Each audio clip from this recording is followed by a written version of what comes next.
Alright, so welcome back to my channel. This is Shig Rakitero. Ayan, so meron tayong topic ngayon. Paano palitan, how to change screen background. Anong screen background? Ito yung background ng ating computer, no? Kung paano ba palitan. Napakadali lang ito mga friendship, no? So sa lahat na walang idea, ito na yung tamang tutorial para sa inyong lahat. So yun, pero bago ang lahat, please don't forget to subscribe. I-share nyo po yung ating video and please hit like and share. Ayan. So, ito na mga friendship, pero bago yan, mag-intro muna tayo.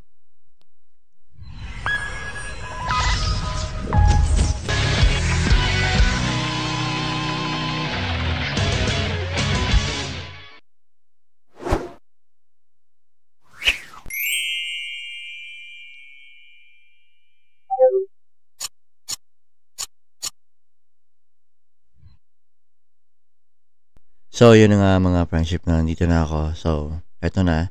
Sa inyo makikita nyo ang aking screen at iyon na nga yung aking screen dahil dito, tuturo ko sa inyo kung paano ito gawin. Napakadali lang ito mga friendship, no? Walang kahirap-hirap. Okay, ang gagawin nyo lang, itutok nyo yung mga mata dito sa screen at makikita nyo kung paano gawin. Siyempre, kailangan nyo munang itutok yung mouse pointer dito sa inyong nakikita. Ayan yung aking mouse pointer. I-right click ko.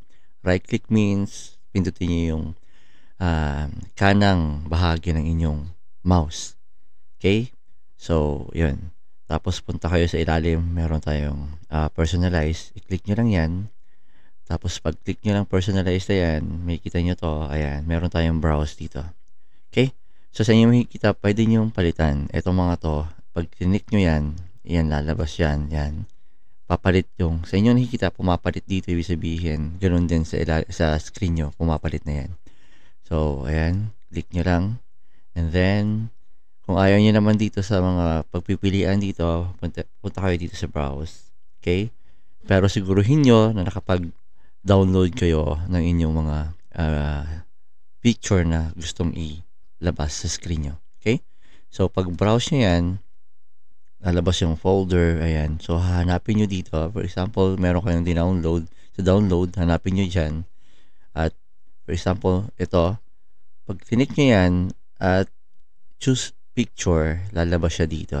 Yun ang lalabas sa inyong screen. Again, click nyo lang yung napili nyong picture dito, tapos lalabas yan. Choose picture, lalabas yan dito sa screen. Okay? Cancel ko na kasi meron na ako dito.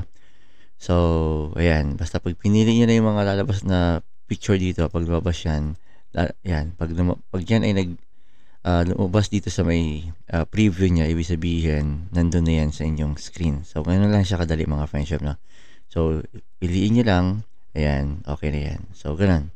So, dahil ako, kailangan kung ito ang sa akin, yan ang pipiliin ko. So, ganun lang siya kadali mga friendship, walang kahirap-hirap, okay?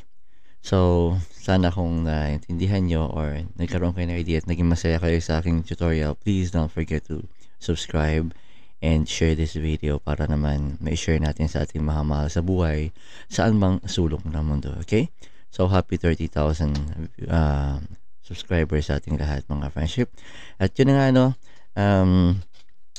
susunod-sunod na natin yung ating mga video tutorial na kahit ganito lang, at least ay meron tayong na-ipopost at meron tayong natutunan palagi dito sa PTTV. Okay? So, stay safe and God bless everyone.